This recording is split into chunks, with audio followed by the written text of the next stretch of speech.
Le président du Sénat, Dieu seul Simon Dera, apporte son appui à la correspondance du vice-président Andriss Richet, confirmant les noms des personnalités devant représenter le Parlement au Conseil transitoire du Collège électoral permanent, le CTCEP. Il explique son absence dans les négociations par la nécessité de participer à des activités importantes dans sa région.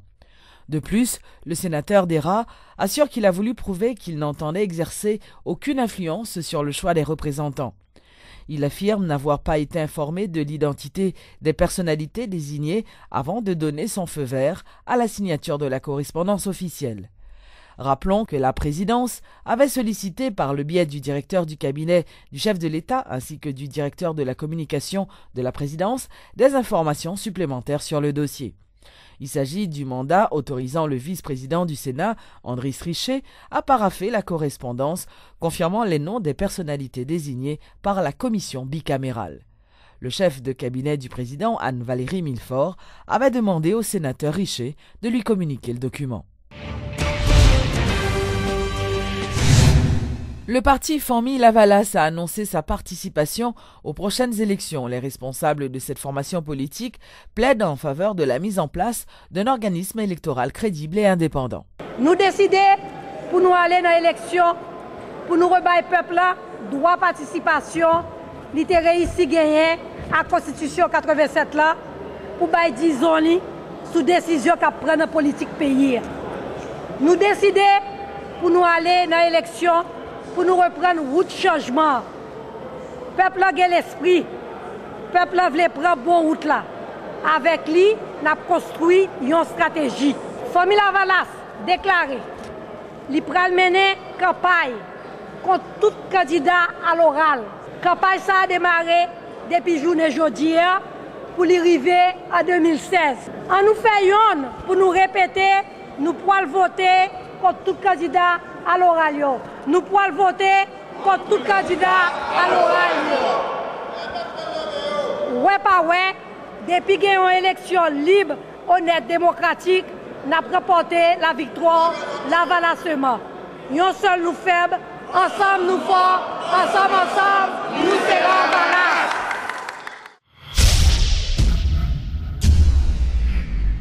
Haïti est classé en 161e position sur 187 pays dans le 21e rapport du Programme des Nations Unies pour le développement sur l'indice de développement humain. L'annonce a été faite par Daniela Gregre du PNUD, intervenant à la rubrique Le Point de Métropole de ce mercredi. La spécialiste en programme a indiqué que les actions gouvernementales dans le social sont encourageantes et devront contribuer à améliorer le score d'Haïti à l'avenir. Il faut, par rapport au classement d'Haïti, il faut considérer plusieurs choses. La composante de l'indice qui n'a pas progressé, au contraire, qui a un peu diminué, c'est le revenu national brut par habitant. La raison de ce changement, c'est que l'année passée, le revenu national brut par habitant était boosté par toute l'aide qui est revenue à Haïti après le tremblement de terre. Donc on parlait des données de 2010-2011. Donc le revenu national brut par habitant était assez élevé et aussi l'économie avait repris après la catastrophe de 2010. Cette année, on est revenu à un niveau d'avant pour Haïti. Donc cet élément-là, il a diminué.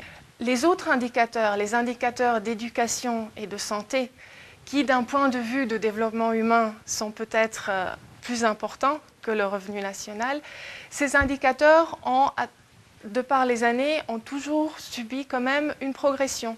Pas aussi fulgurante que le Brésil ou la Chine, mais une progression lente. Donc un des messages principaux, c'est que tous les pays ont le potentiel de connaître cette évolution. Et en termes de recommandations de politique, notamment pour la région Amérique latine et Caraïbes, une des leçons tirées et un des points communs, c'était l'investissement, les investissements dans les politiques sociales, notamment les programmes de cash transfert conditionnel. C'est pour ça que le rapport en fait est intéressant pour Haïti, c'est que je pense qu'il y a des interventions en cours de la part du gouvernement qui vont dans cette direction. Ouverture ce mercredi d'un atelier d'évaluation dont l'objectif est de voir l'état d'avancement de certains projets de développement et leur impact sur la communauté.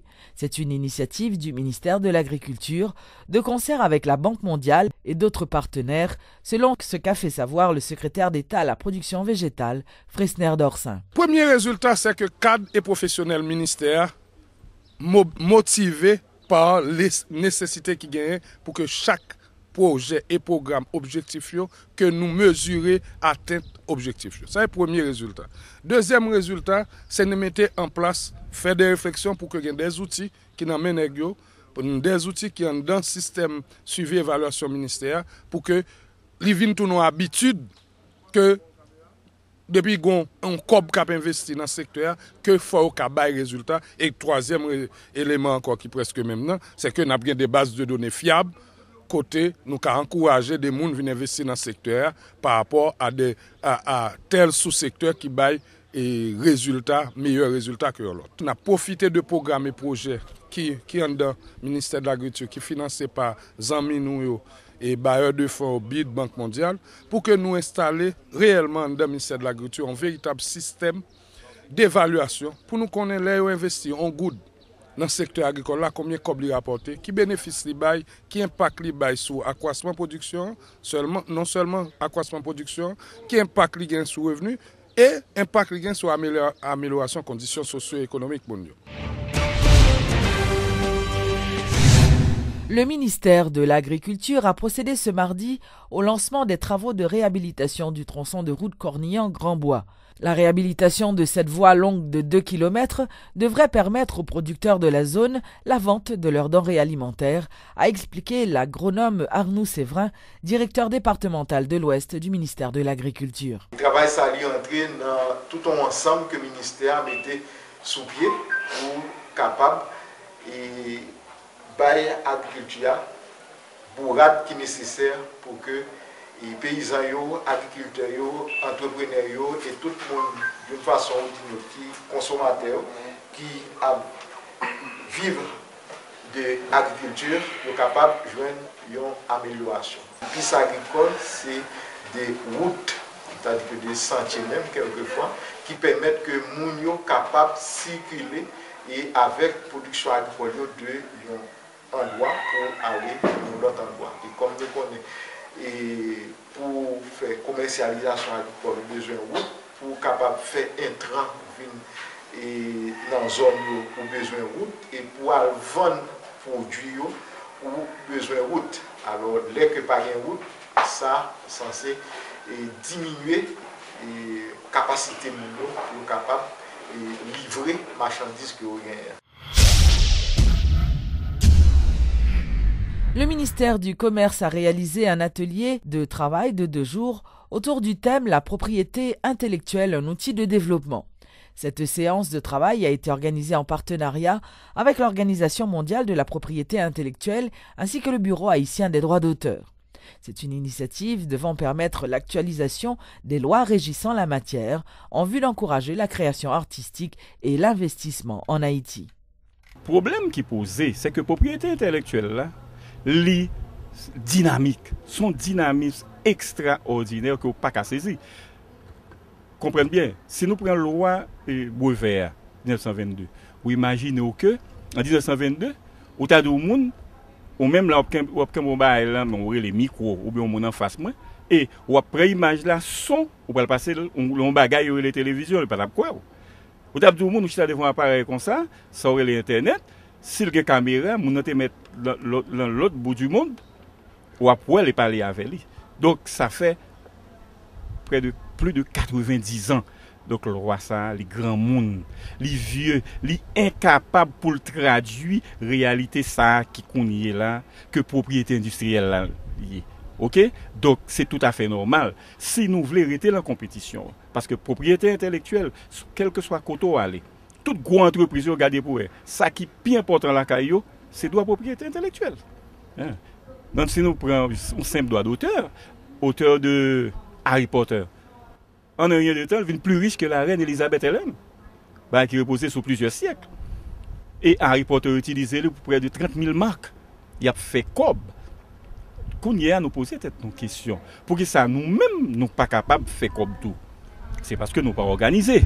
OK? Eh bien, nous dit bon, le rôle de l'État, c'est mettre un cadre, côté monde la donne capable d'évoluer pour faire comme et pays à lui-même la faire comme.